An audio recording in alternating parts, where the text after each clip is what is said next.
Hello everyone, welcome to Job Masters. तो आपका स्वागत है हमारे चैनल पर। तो आज हम करेंगे अपने एक न्यू चैप्टर को शुरू, मोशन। पहले चैप्टर में हमने पहले लेक्चर में बच्चे यूनिट्स और मेजरमेंट्स को देखा था। तो आज हम मोशन चैप्टर को बहुत ही अच्छे तरीके से कवर करेंगे, ठीक है। तो आपके सामने सबसे पहले मोशन चैप्टर है, जिसमें हमें समझना है मोशन होता क्या है, ठीक है। तो सबसे पहले बच्चे आपके सामने मोशन के बारे में हम पढ़ेंगे। अब देखो, ये पेड़ स्थिर है, बिल्कुल स्थिर है, ठीक है। ये मोशन में है? नहीं, ये बिल्कुल स्थिर है, स्टॉप है। ये बिल्कुल सारी चीज़ें मैंने जो एग्जाम्पल ली है कि अब कोई इंसान किक कर रहा है बॉल को, ठीक है। वो क्या कर रहा है? फुटबॉल के साथ खेल रहा है, मोशन में है वो। अगर आप कोई भी ऑब्जेक्ट को, यहाँ पे मैंने ऐसे पेन को बच्चे रखा है, ये बिल्कुल रेस्ट पे है, ये रेस्ट पे है। जब तक इसको मैं हाथ में नहीं पकड़ूंगी, इसके यूज़ ना करूँगी, तो ये मोशन में नहीं आ पाएगा। मैं यहाँ पे स्टॉप हूँ, मैं बिल्कुल रेस्ट पे हूँ। मैं जब तक अपनी बॉडी पे कुछ मोशन ना लगाऊं तो मैं मोशन में नहीं आऊंगी।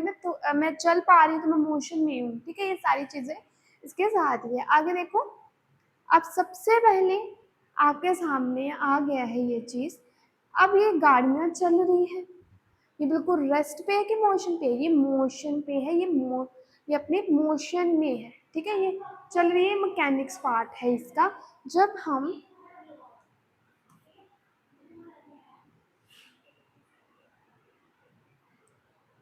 जब इसको अब ये इसको बिल्कुल मैंने स्टॉप कर दिया, मीन्स ये अब बिल्कुल कहाँ है ये दोस्तों, यहाँ पे अब ये बिल्कुल रेस्ट पे है अपने।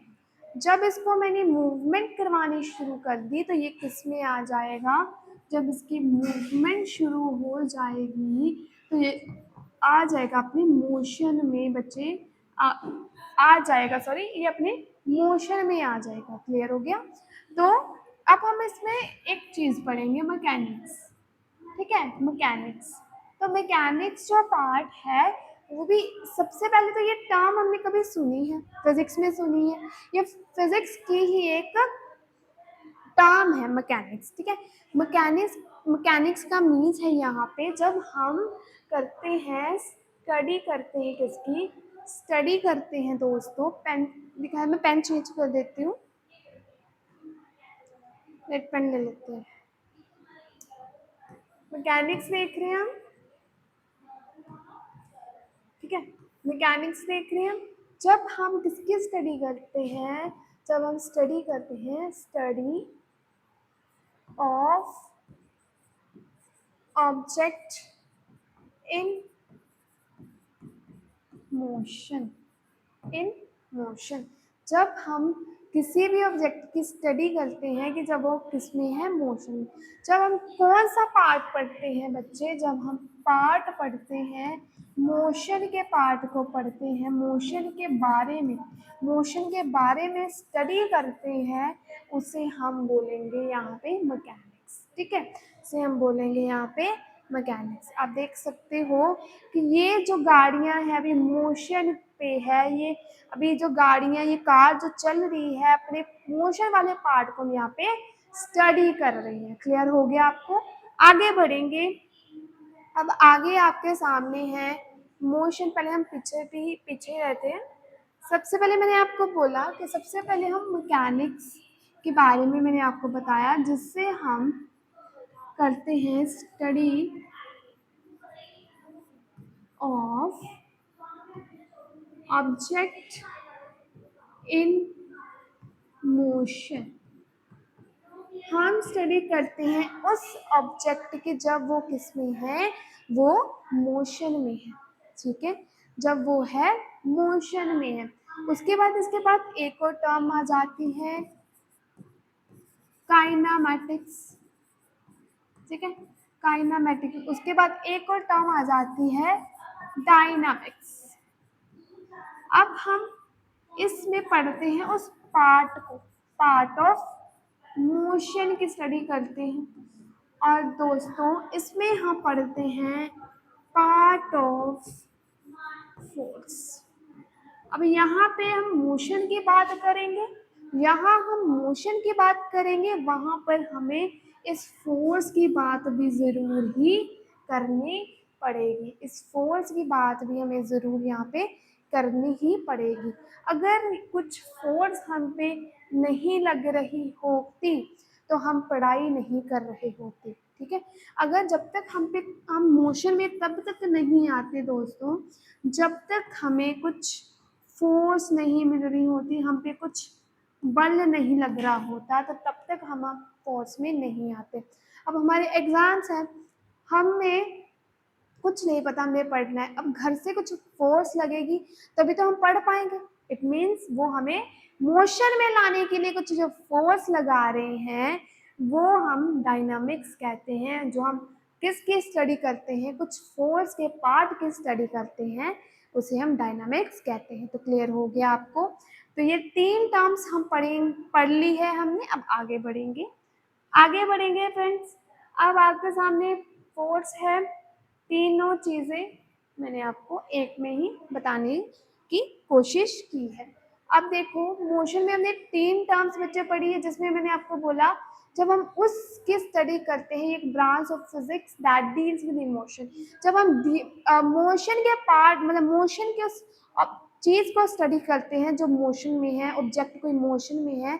जैसे अब ये कोई व्यक्ति है, ये अपने स्केट्स के साथ आगे बढ़ रहा है, तो ये मोशन में हम इस पार्ट को पढ़ेंगे, ठीक है। तो अब ये मोशन में जा रहा है, इस पार्ट को, अब इसमें क्या पार्ट होगा कि वो आगे को क्या हो रहा है, आगे को जा रहा है, मतलब वो गति में है, गति में जा रहा है। और उस पर जब वो चला रहा है कुछ बल लगा रहा है ना, कुछ फोर्स लगा रहा है, जिसकी वजह से उसका स्केट जो आगे को जा पा रहा है। तो हम इस पार्ट को जब हम पढ़ रहे हैं, वो सारे टर्म्स बच्चे तीनों टर्म्स मोशन में ही आती है। फोर्स मैंने आपको बता दिया, जब तक आपके पेपर हैं, आपने पढ़ना है, आपको घर से कोई फोर्स नहीं लग रही तब तक आप मोशन में नहीं आओगे। वो डायनामिक्स हो गया। काइनेमेटिक्स वो है जिसमें हम किस पार्ट को पढ़ते हैं कि वो चीज़ मोशन में है, ठीक है। और मैकेनिक्स पार्ट को पढ़ते हैं कि वो मोशन में है। और मैकेनिक्स में पढ़ते हैं कि कोई ऑब्जेक्ट अगर मोशन में है तो है क्या, जिसकी स्टडी हम करते हैं। क्लियर हो गया सभी को। चलो आगे है। अब नेक्स्ट आ जाता है आपके सामने, ये तो बहुत ही हम छोटी क्लासों से पढ़ते आ रहे हैं, डिस्टेंस और डिस्प्लेसमेंट। डिस्टेंस और डिस्प्लेसमेंट पढ़ते आ रहे हैं। अगर हम एक छोटा सा एग्जाम्पल लूँ आपके सामने कि ये एक व्यक्ति है, राम। राम एक व्यक्ति है। अब राम क्या करेगा, इसने इस यहाँ पे उसका घर होगा, कहीं उसका यहाँ पे एक घर होगा, और यहाँ पे उसका स्कूल होगा, या वो कुछ प्ले ग्राउंड में खेलने जा रहा है, ठीक है, कुछ भी लगा लेते हैं। प्ले ग्राउंड में वो क्या कर रहा है, खेलने जा रहा है। वो क्या करेगा कि अपने घर से ना चाहते इस पूरे रास्ते को, सीधे सीधे रास्ते को कवर नहीं करेगा। वो क्या करेगा, यहाँ पर वो इस लंबे रास्ते से होते हुए पूरे शहर का टूर लगाते हुए अपने प्ले ग्राउंड में बच्चे पहुंच जाएगा, अपने प्ले ग्राउंड में पहुंच जाएगा। तो कुछ दूरी के साथ जब वो प्ले ग्राउंड में बच्चे पहुंच जाता है, तो वही आपका डिस्टेंस कहलाता है। क्या कहलाता है, डिस्टेंस कहलाता है। जब अगर वो, अब रब कर देते हैं, बस यहाँ पे लिख देते हैं कि प्ले ग्राउंड में वो खेलने के लिए जा रहा है या साइकिलिंग के लिए जा रहा है, ठीक है। जब उसने पूरे मोहल्ले के, बाजार के चक्कर लगा के वो यहाँ तक पहुंचा है, तो वो उसका डिस्टेंस कहलाएगा, कितनी दूरी के साथ वो यहाँ तक पहुंचा। अगर वो चाहता राम, जो राम है ये हमारा, ठीक है, अगर ये राम चाहता तो इससे पूरा यहाँ तक भी आ सकता था, इस शॉर्टेस्ट पाथ से भी वो अपना रास्ता कवर कर सकता था, ठीक है। तो अगर वो इस पाथ से अपने रास्ते को कवर कर लेता तो वो इसका डिस्प्लेसमेंट कहलाता, विस्थापन कहलाता, ठीक है, डिस्प्लेसमेंट कहलाता कि उसने शॉर्टेस्ट पाथ टेकन किया है। क्लियर हो गया आपको? अगर आपको यहाँ पे नहीं क्लियर हुआ तो हम आगे समझ लेते हैं। ठीक है, आगे समझ लेते हैं। ठीक है, अभी हम समझते हैं यहाँ पे। अब देखो, इधर से इस पॉइंट तक, ए पॉइंट से बच्चे बी पॉइंट तक राम ने रास्ता कवर करा। ठीक है, वो अपने घर से निकला, जरूरी नहीं वो स्कूल ही जाएगा, वो गार्डन में भी जा सकते हैं, है ना, कहीं भी मार्केट भी जा सकते हैं। चलो, वो गार्डन में जाना चाहता था, राम है जो, यहाँ पे हम लिख देंगे राम। ठीक है, राम ने अपना रास्ता कवर करना है, तो वो इस ऐसे ऐसे ऐसे ऐसे पूरे पाथ तक, पूरा उसने कितना लंबा डिस्टेंस कवर किया, कितनी दूरी तय की उसने, इस पूरे लंबे लॉन्गेस्ट पाथ को जब उसने कवर किया तो ये आपका डिस्टेंस कहलाएगा दोस्तों। उसे 5 इतना लंबा उसने डिस्टेंस यहाँ पे कवर करना। अगर वो चाहता इस यहाँ से एक पूरा रास्ता यहाँ तक भी कवर कर सकता था। ठीक है, यहाँ तक पूरा एक रास्ता कवर भी कर सकता था। अगर वो इतना रास्ता शॉर्टेस्ट पाथ लेता, शॉर्टेस्ट पाथ टेकन, अगर ये पाथ वो सीधा सीधा डिस्टेंस कवर करता तो बच्चे ये आपका डिस्प्लेसमेंट कहलाता, विस्थापन, विस्थापन कहलाता, ये विस्थापन कहलाता है। क्लियर हो गया होगा आपको कि अगर हम ए से बी सीधा सीधा वो जाता, ये डिस्प्लेसमेंट, अब वो इतने लंबे रास्ते से आया, उसने कुछ दूरी तय की है, ये आपका डिस्टेंस कहलाएगा। ठीक है, सो सभी को क्लियर हो गया होगा। ठीक है, सो नेक्स्ट, अब आपको ये यहाँ पे चीज पता होनी चाहिए, मैं इसको रब कर दे रही हूँ कि जो आपका डिस्टेंस है, अब हम यहाँ पे ये देखेंगे कि डिस्टेंस और डिस्प्लेसमेंट होता गया। हमने ये, मैंने आपको वहां तक जरूर बच्चे सारा बता दिया है कि जब हम बहुत ही बड़े पाथ से अपनी दूरी को तय करते हैं, कितना टोटल आपने ट्रैवल किया, कितना टोटल डिस्टेंस आपने ट्रैवल किया, वो आपका डिस्टेंस कहलाता है। ठीक है, तो टोटल डिस्टेंस ट्रैवल होता है, और ये साथ ही साथ आपका स्केलर क्वांटिटी होता है। क्यों स्केलर क्वांटिटी होते हैं? क्योंकि इसके पास सिर्फ एक, दे हैव ओनली मैग्नीट्यूड, क्योंकि इसके पास सिर्फ मैग्नीट्यूड है, मैग्नीट्यूड है। ठीक है, और ये आपका जो डिस्प्लेसमेंट है, ये आपका शॉर्टेस्ट पाथ टेकन, मतलब आपने छोटा जो पाथ कवर किया। ठीक है, शॉर्टेस्ट पाथ टेकन, और साथ ही साथ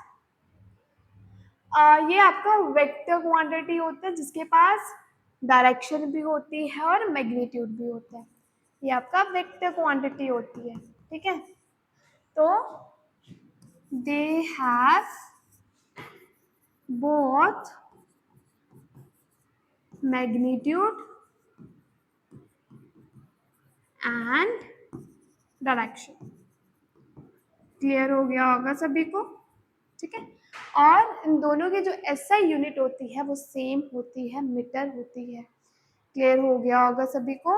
एंड आपको मैंने जितना समझाना चाहा, बहुत सारी एग्जाम्पल देके भी आपको समझा दिया कि जो डिस्टेंस है, कोई भी अगर इंसान इधर से इधर तक उसने अपना पाथ किया, उसने मान लो 5 किलोमीटर के साथ उसने अपने डिस्प्लेसमेंट को कवर कर लिया, तो उसका पूरा पूरा 5 ही है। जब उसने पूरा मरोड़ तोड़ के किया तो बहुत ज़्यादा औखा बन जाता है, बहुत लॉन्ग डिस्टेंस उसने, टोटल जो डिस्टेंस ट्रैवल किया बहुत ही ज़्यादा कवर किया। क्लियर हो गया होगा आपको यहाँ तक? आगे बढ़ेंगे जल्दी से।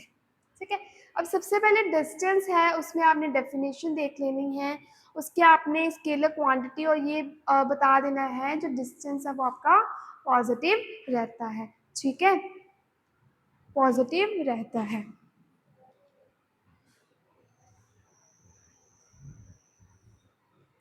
ठीक है, आगे देखो, यही उन्होंने बोला है कि the length of part covered by the object in A given period of time is called distance. ठीक है, तो जितना किसी भी वस्तु द्वारा किसी निश्चित समयावधि में तय किए गए पथ की लंबाई को दूरी कहते हैं, कि कितना उसने लेंथ में, कितना उसने जो दूरी तय की है उसे डिस्टेंस कहेंगे, और ये स्केलर क्वांटिटी होता है। अब आगे बढ़ेंगे दोस्तों, आगे बढ़ेंगे। अब देखिए, अब आपके सामने है बहुत ही अच्छी एग्जांपल मैंने आपके सामने पेश की है। जब वो डिस्टेंस वहां से आ रहा था 10 10 10 15 10, पूरा उसने जो डिस्टेंस कवर किया वो 70 किलोमीटर का। अगर वो यहाँ से यहाँ तक कवर करता तो वो सिर्फ हो जानी थी आपकी, अगर वो यहाँ से बच्चे यहाँ तक कवर करता तो वो आपकी सिर्फ हो जानी थी यहाँ पे,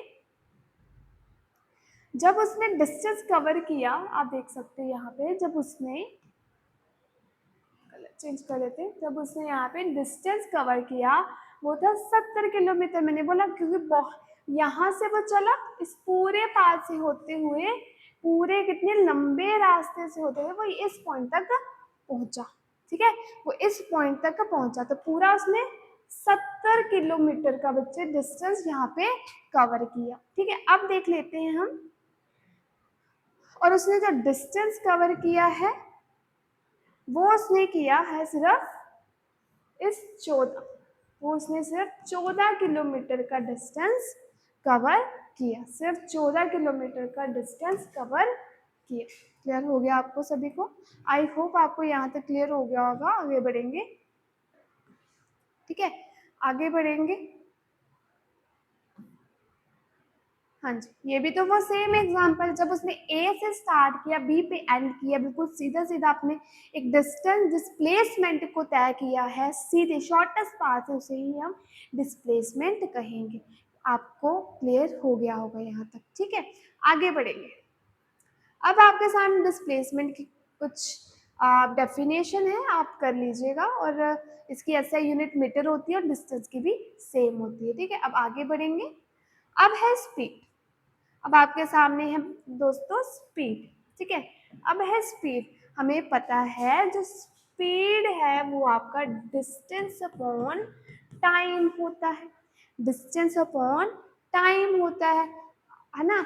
अगर डिस्टेंस आपका स्पीड डिस्टेंस अपॉन टाइम है तो डिस्टेंस क्या है?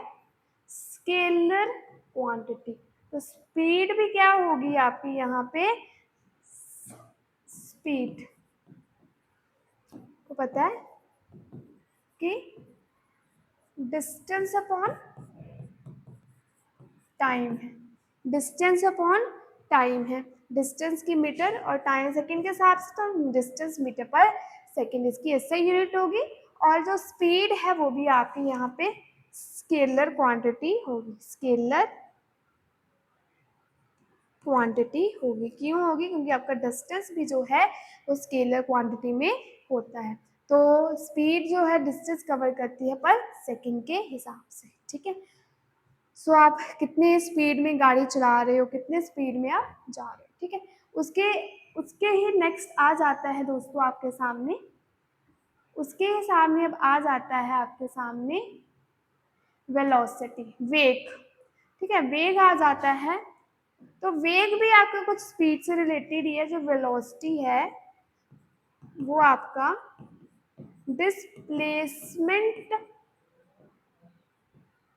अपॉन टाइम होता है, डिस्प्लेसमेंट अपॉन टाइम होता है मीटर पर सेकंड। सेम इसका भी यही, और आप इसे मीटर पर सेकंड ऐसे भी लिख सकते हो।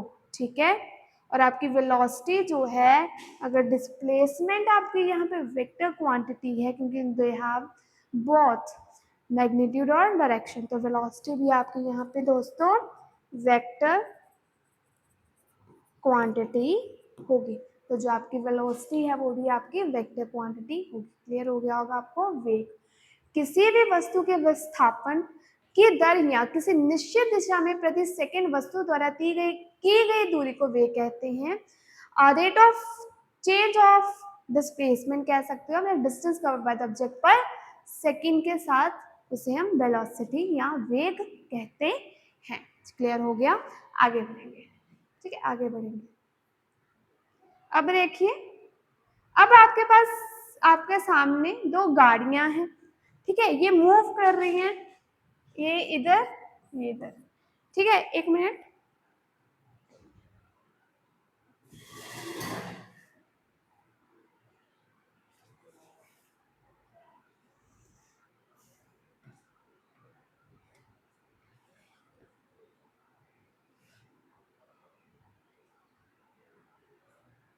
ठीक है दोस्तों, अब आप देखते हैं आगे। उन्होंने बोला, मैं बोल रही हूँ, ठीक है, ये देखो, आप देखो ध्यान से पहले कि यहाँ पे देखो, ये दो गाड़ियां हैं, इसमें कोई व्यक्ति बैठा हुआ है, ये कार चला रहा है कुछ स्पीड के साथ, वो यहाँ से जा रहा है आगे की तरफ। ये भी व्यक्ति इधर बैठा हुआ, वो भी कुछ स्पीड के साथ गाड़ी चला रहा है। दोनों कुछ अपनी अपनी स्पीड के साथ इस चीज को कवर कर रहे हैं, कुछ पाथ कवर कर रहे हैं, कुछ किलोमीटर्स कवर कर रहे हैं, कुछ स्पीड के साथ जा रहे हैं, कुछ डिस्टेंस के साथ जा रहे हैं। तो इसे ही हम दोस्तों एक्सीलरेशन कहते हैं। एक्सीलरेशन कहते हैं क्योंकि गाड़ी एक्सीलरेट कर रही है इसके साथ, rate of change of velocity के साथ, और कुछ समय के साथ ये अपने टाइम, किलोमीटर्स, पाथ को कवर कर रही है। इसे ही हम rate of change of velocity कहते हैं। किसे कहते हैं rate of change of velocity? Acceleration को कहा जाता है दोस्तों। क्लियर हो गया? क्योंकि आप देख सकते हो कुछ वेलोसिटी, मतलब इनिशियल वेलोसिटी यहाँ पे u इक्वल टू 0 है, और यहाँ पे इसकी जो फाइनल वेलोसिटी है 50 मीटर पर सेकेंड के साथ वो अपनी वेलोसिटी जा रहा है। देखो, अब उन्होंने बोला rate of change of velocity, acceleration means v minus you upon time, final minus initial, ठीक है। तो rate of change of velocity v कितना है फाइनल, 5, 0 माइनस, इस तरह फाइंड कर सकते हो, टाइम 5 सेकेंड्स का लग रहा है तो 5, ठीक है, तो 5 बाय, तो ये आ गया आपका 10, ठीक है। तो 10 के साथ जो इसकी एक्सेलरेशन जा रही है,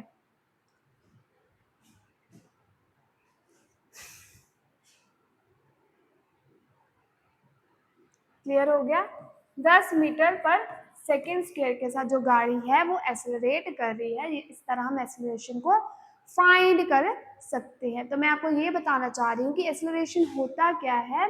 जान लीजिए, rate of change of velocity, ठीक है, जिससे मैंने आपको बताया v minus you upon time, मतलब वो यहाँ से गाड़ी यहाँ तक जा रही है, इस कुछ इनिशियल पॉइंट से कुछ फाइनल तक जा रही है, कुछ वो यहाँ से लेकर यहाँ तक का डिस्टेंस कवर कर रही है, कितने किलोमीटर के साथ उसने कवर किया, कितना पाथ उसने कवर किया, ये सारी चीजें ही एक्सेलरेशन कहलाती है। Rate of change of velocity with time, समय के साथ उसने कितना कवर किया, यही दोस्तों आपका एक्सेलरेशन कहलाता है। किसी पर्टिकुलर स्पीड के साथ जब गाड़ी चल रही है, किसी पर्टिकुलर स्पीड के साथ वो रुकी भी है, उसने स्पीड अपना सब कवर किया है, पाथ कवर किया है, किलोमीटर कवर किए, इसे हम क्या कहेंगे, एक्सेलरेशन कहेंगे। क्लियर हो गया आपको सभी को? अगर आपको क्लियर हो गया है तो मैं आगे बढ़ूंगी, और मैंने आपको बता दिया है। और rate of change of velocity को हम डेल्टा वी से भी मेजर करते हैं, डेल्टा वी से भी इसे मेजर करते हैं। डेल्टा वी क्या कहलाएगा? इधर जो डेल्टा वी है यहाँ पे, वो चेंज को दर्शाता है, ठीक है, वो चेंज को दर्शाता है कि कितना चेंज आ रहा है समय के साथ, ठीक है, तो ये चेंज को दर्शाता है। आई होप आपको दोस्तों सभी को क्लियर हो गया होगा। अब आपके सामने एक्सेलरेशन है, आपने एक्सेलरेशन की डेफिनेशन देख लेनी है, इससे यूनिट देख लेनी है, और साथ ही साथ इसका सारा आगे कवर कर लेना। मैंने आपको बता दिया है rate of change of velocity, और इसकी एसआई यूनिट होती है मीटर पर सेकेंड स्क्वायर, ठीक है। और आगे हम पढ़ेंगे अब रिटार्डेशन। अब रिटार्डेशन क्या होती है ये भी पढ़ेंगे, और मैंने आपको बता दिया है कि आपने अगर एक्सेलरेशन निकालनी है, rate of change of velocity निकालनी है, वो किसके साथ निकालनी है। अब हम यहाँ पे कुछ 3 केस ले सकते हैं, ठीक है। 3 केस हम इजीली हम यहाँ पे पढ़ेंगे।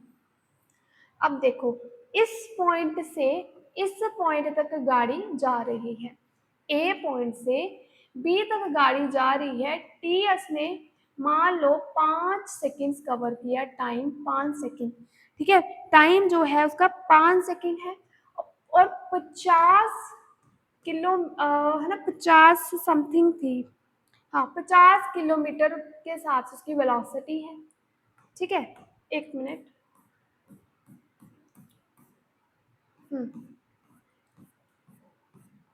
वही सेम करके बताऊंगी मैं।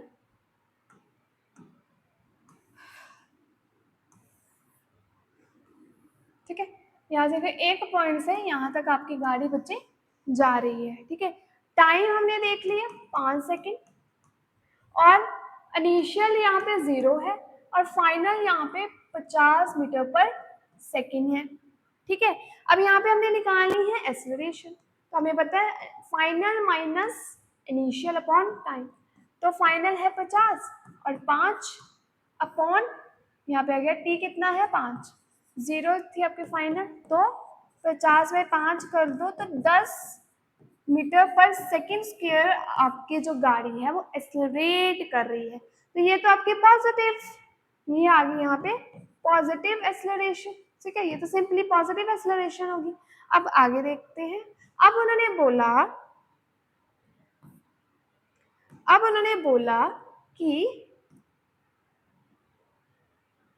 कि अब जो गाड़ी है यहाँ इस पॉइंट से इस पॉइंट तक जा तो जरूर रही है, बट उसकी यहाँ पे जो इनिशियल वेलोसिटी वो भी 20 मीटर पर सेकेंड है, और जो फाइनल है वो भी 20 मीटर पर सेकेंड है। टाइम उसने फिर बोला कि 5 सेकेंड ही लग रहा है, ठीक है, टाइम जो है फिर भी वो 5 सेकेंड ही लग रहा है,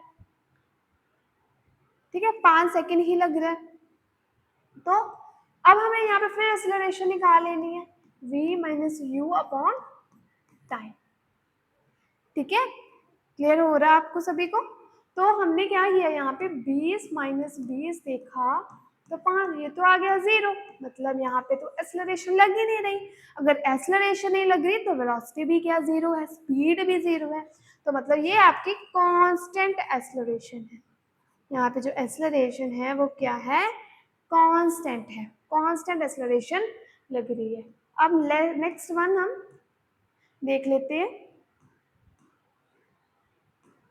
अब देखो नेक्स्ट क्या है, अब कहते फिर एक गाड़ी को हमने मूव करवाया है, एक पॉइंट से सेकंड पॉइंट तक मूव करवाया है, अब इस वेलोसिटी पे उसकी जो स्टार्टिंग पॉइंट ही है वो 20 मीटर पर सेकंड के साथ जा रही है, और जो उसकी लास्ट वन है जो आपकी उसकी ये वाली वेलोसिटी है वो बिल्कुल बहुत ही क्या होगी, कम हो गई, जो फाइनल है वो उसकी यहाँ पे होगी 10, और जो इनिशियली वो टाइम फिर मैं यहाँ पे 5 लगा दे रही हूँ, ठीक है। अब फिर एक्सेलरेशन निकालेंगे, तो 10 माइनस 20/5, तो ये तो आ गई आपकी एक्सेलरेशन कितनी आ गई 10/5, मतलब नेगेटिव आ गई, एक्सेलरेशन तो आ गई नेगेटिव, है ना, नेगेटिव आ गई, मतलब ये जो है आपकी नेगेटिव एक्सेलरेशन कहलाएगी, जिसे हम रिटार्डेशन कहेंगे, जिसे हम दोस्तों रिटार्डेशन कहेंगे, इसे हम रिटार्डेशन कहेंगे। तो जो गाड़ी है वो रिटार्डेशन में जा रही है, नेगेटिव में जा रही है। एक हमने पॉजिटिव का कंसेप्ट समझा, एक हमने समझा कि कांस्टेंट है, और एक हमने समझा कि जो रिटार्डेशन में जा रही है। क्लियर हो गया सभी को? तो आई होप आपको यहाँ तक तो क्लियर हो गया होगा। आगे बढ़ेंगे हम जल्दी से, ठीक है, अब हम आगे बढ़ेंगे। क्लियर हो गया अब आपको पॉजिटिव एक्सेलरेशन का कंसेप्ट, ये आपका कांस्टेंट एक्सेलरेशन का कंसेप्ट, जिसमें जो स्पीड है वो भी क्या है 0, वेलोसिटी भी 0 ही है, और एक्सेलरेशन तो वैसे ही 0 है जो कांस्टेंट हमने निकाल ली। क्लियर हो गया? और यहाँ पे नेगेटिव एक्सेलरेशन मीन्स रिटार्डेशन हो रही है, ठीक है। आई होप आप सभी को यहाँ तक क्लियर हो गया होगा। आगे बढ़ेंगे, ठीक है।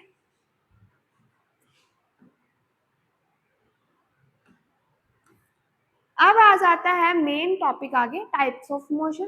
तो टाइप्स ऑफ मोशन में सबसे पहले आप देख लीजिए कि एक बंदा जो साइकिलिंग कर रहा है और सीधा सीधा अपने पाथ की ओर जा रहा है, अपने रास्ते की ओर जा रहा है, तो ये बिल्कुल सीधा जा रहा है, एक लाइन में जा रहा है, तो ये यहाँ पे हो रहा है, इसका लीनियर मोशन हो रहा है।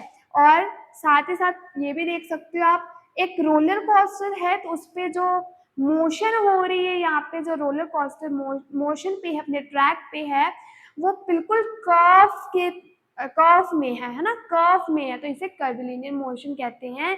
जब आप देखे होंगे जेट्स है, जो फाइटर जेट्स है, ड्यूरिंग नेशनल, जब नेशनल परेड होती है दोस्तों, आप देखते हो वो तीनों कलर अपने साथ को, झंडे के जो कलर है उसको छोड़ते हैं ना, तो ये फाइटर जेट्स है वो पूरे अपने कर्व शेप में पूरे अपने परफॉर्मेंस को दर्शाते हैं। तो इसे हम जो लीनियर मोशन है वो आपका सर्कुलर पाथ में भी होता है, मतलब कर्व में भी होता है, लीनियर में भी होता है। तो आगे हम आपको बता देती हूँ मैं आपको। अब टाइप्स में सबसे पहले लीनियर मोशन दोस्तों, उसके बाद रेक्टिलिनियर मोशन और कर्विलिनियर मोशन को देखना है, जिसमें लीनियर मोशन में ये बताया गया है, लीनियर मोशन में ये बताया गया है कि आपका जो लीनियर मोशन है दोस्तों वो कर्व्ड डायरेक्शन में भी होता है, स्ट्रेट लाइन में भी होता है। जो मैंने रोलर कोस्टर की बात की वो कर्व में हो रहा है, जो आप साइकिलिंग कर रहे हो वो सीधा लीनियर में जा रहे हो, है ना, जो लीनियर में जा रहे हो। तो सिंपल यही है कि जो लीनियर मोशन है वो moves from one opposite to one position to another position जाता है, कर्व में भी होता है, लीनियर में भी होता है। और रेक्टिलिनियर भी सेम आपका लीनियर ही जो स्ट्रेट पाथ में होता है, और कर्विलिनियर जो ऑब्जेक्ट आपका कर्व्ड में सर्कुलर में मूव कर रहा होता है, कर्व्ड में मूव कर रहा होता है। सबसे पहले सबसे अच्छी एग्जांपल, जब आप माउंटेन्स वगैरह वाली साइड जाते हैं तो रास्ते पहले तो हम सीधे जा रहे होते हैं, रेक्टिलिनियर मोशन, जब तक देखो तो ऐसे आपका कर्व हो जाता है ना, जब तक आपका रास्ता थोड़ा सा जो है कर्व में शेप में होता है, वो मीन्स आपका कर्विलिनियर मोशन वहां पे हो रहा होता है। ठीक है, क्लियर हो गया, आगे बढ़ेंगे। अब दोस्तों आगे पास लीनियर मोशन, ये चीता है जो बिल्कुल स्ट्रेट पार्ट में जा रहा है, मतलब बिल्कुल सीधी स्ट्रेट लाइन में वो अपने मूवमेंट दिखा रहा है, तो ये लीनियर मोशन की सबसे अच्छी एग्जांपल है। आगे आपका आप क्या, रोटेशन। तो रोटेशन मोशन क्या होता है, जो मोशन अपने ही एक्सिस की तरफ चारों तरफ क्या लगा रहा है, चक्कर लगा रहा है, तो ये आपका रोटेशन मोशन कहलाता है। और इवोल्यूशन वो है कि किसी सेंटर के किसी दूसरे के और दूसरे के सेंटर के बीच में नहीं, उसके सेंटर में नहीं, मतलब किसी दूसरे की एक्सिस पे क्या लगा रहा होता है चक्कर, उसे हम रेवोल्यूशन बोलते हैं। तो रोटेशन और रेवोल्यूशन में आप बिल्कुल भी डिफरेंस समझ सकते हो, बिल्कुल कंफ्यूज नहीं होना कि दोनों एक जैसे नहीं। रोटेशन जब अपने ही एक्सिस में, सबसे अच्छी एग्जांपल ये, जैसे आप देख सकते कोई ऑब्जेक्ट है अपने ही एक्सिस के बीच में चक्कर लगा रहा है, और हैंड वॉच, ठीक है, ये हैंड क्लॉक जो है आपकी, ये भी सबसे अच्छी एग्जांपल हो जाती है रोटेशन मोशन की। ठीक है, उसके बाद आपके सामने रोटेशन मोशन है, जिसमें मैंने आपको बता दिया कि जो अपने ही एक्सिस के अराउंड चक्कर लगाती है, और इसकी जो एसएचएस एग्जांपल है, स्पीड ऑफ डायनेमो और speed of hand clock. Dynamo होता है जैसे ये बीच में है, तो इसके बीच में ये चक्कर लगा रहे अपने ही एक्सिस के अराउंड है, तो इसे हम रोटेशन मोशन कहेंगे। उसके बाद आपके सामने ऑसिलेटरी मोशन है। ऑसिलेटरी मोशन सबसे अच्छी एग्जांपल है, घरों में हमने सभी ने घड़ियां लगाई होती है ना, घड़ियां लगाई है, वो आप देख सकते हो जब 12 बज जाते हैं, 9 बजे टन टन, तो ये इस अपनी पूरी मेन पोजीशन एक्सट्रीम पोजीशन तक पूरे कवर करता है, सेम टाइम पे, सेम टाइम के इंटरवल के साथ वो अपने पाथ को बच्चे कवर कर रहा है, अपनी पोजीशन को कवर कर रहा है, उसे हम ऑसिलेटरी मोशन कहते हैं। द स्पीड ऑफ पेंडुलम, जैसे ये पेंडुलम इस पोजीशन से इस पोजीशन के साथ कवर कर रहा है, और साथ ही साथ अपनी किसके अराउंड घूम रहा है, अपने मेन पोजीशन के अराउंड घूम रहा है। और इसका जो साइकिल है वो रिपीट साइकिल है, एक टाइम पीरियड के, एक पर्टिकुलर टाइम पीरियड के साथ जब वो मोशन कर रहा है पेंडुलम, एक पर्टिकुलर टाइम पीरियड के साथ वो यहाँ पे अपनी पोजीशन के साथ अपना क्या कर रहा है, चक्कर लगा रहा है। ठीक है, ठीक है, रिपीट साइकिल होता है, क्लियर हो गया होगा। अब नेक्स्ट है आपका पीरियोडिक मोशन। जो पीरियोडिक मोशन है वो रिपीट करता रहता है अपने मोशन को, इसका जो पर्टिकुलर टाइम फिक्स नहीं होता, आप देख सकते हो जैसे ये स्प्रिंग है, बिल्कुल बार बार अपने बिल्कुल मोशन में तो है, बिल्कुल साथ साथ में, इसका कोई टाइम फिक्स नहीं है, बिल्कुल एक टाइम के साथ, बिल्कुल सेम टाइम के साथ ये अपने मोशन को रिपीट करता जाता है। मतलब बिल्कुल भी ये टाइम फिक्स्ड नहीं है, बिल्कुल ये इसका यहाँ पे देख सकते हो आप। अब ये रुक गया, यहाँ पे मैंने रोक दिया है, जब इसने इस तरह इस तरह गया, फिर ये बैक, फिर बैक, फिर आगे, फिर बैक, फिर आगे, मतलब बिल्कुल इस तरह से वो मूव कर रहा है, बिल्कुल सेम टाइम पे मूव कर रहा है, बिल्कुल रुक नहीं रहा है। जैसे पीरियोडिक मोशन करते हैं, जो अपने ऑब्जेक्ट के साथ रिपीटिंग मोशन कर रहा है, रिपीट में उसे हम पीरियोडिक टाइम पीरियड या पीरियोडिक मोशन भी कहते हैं। इसके जैसे प्लैनेट्स अराउंड द सन है ना, bouncing ball motion, spring mass system, ये सारा इसमें ही आ जाता है। क्लियर हो गया होगा आप सभी को।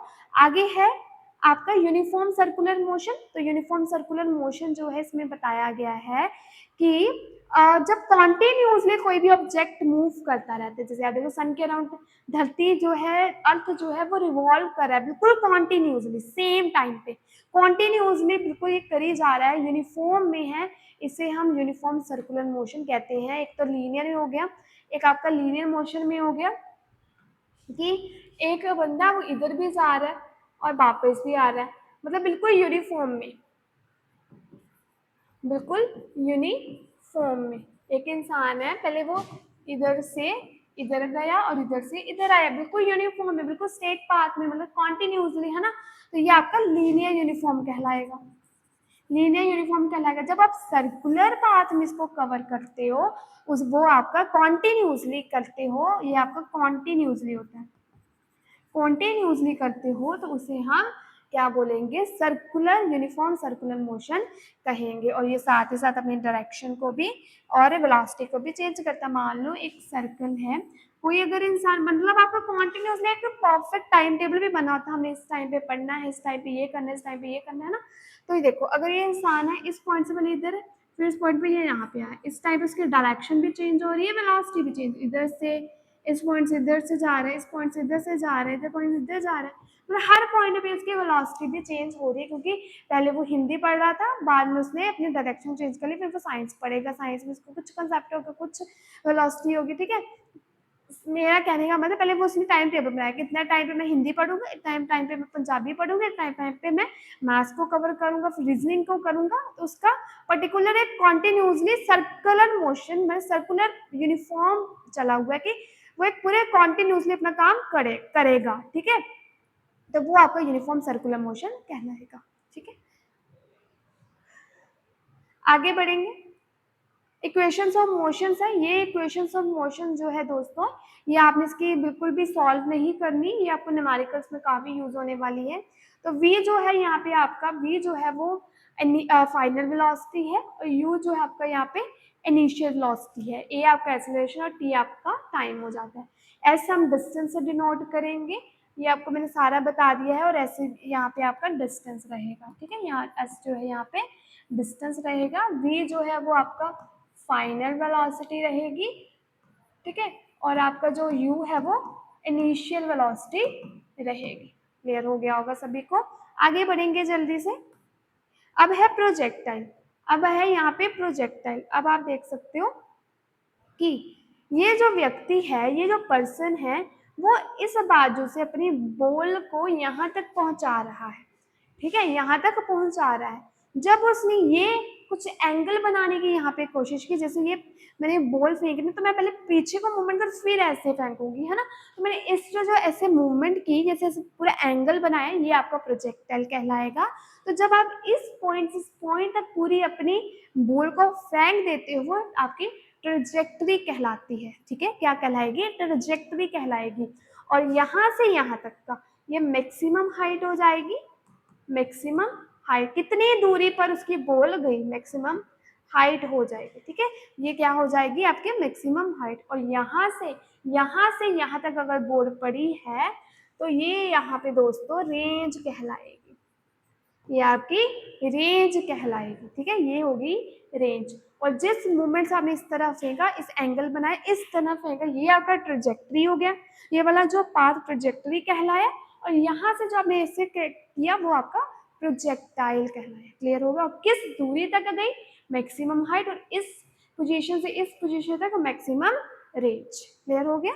आगे देखो, टाइम ऑफ फ्लाइट का फॉर्मूला आपका ये है, t equal to 2v0 sine theta upon g. आपको याद रखना है ये आपका फ्लड। उसके बाद आ जाता है हाइट का। अगर हाइट के लिए भी बोला हो, तो हाइट आपने फॉर्मूला है v square sine square theta upon 2g, ये हाइट के लिए। अगर आपको उन्होंने बोला हो रेंज के लिए, तो रेंज जो है r equal to v square sine 2 theta upon g। तो ये हो गया रेंज के लिए। ठीक है, तो सभी को क्लियर हो गया होगा ये सारे तीनों फॉर्मूलेज में जो हम प्रोजेक्टाइल के न्यूमेरिकल्स में ये वैल्यूज आपको यूज करनी है, तो आप याद रखिएगा और अच्छे से इसे कर लीजिएगा।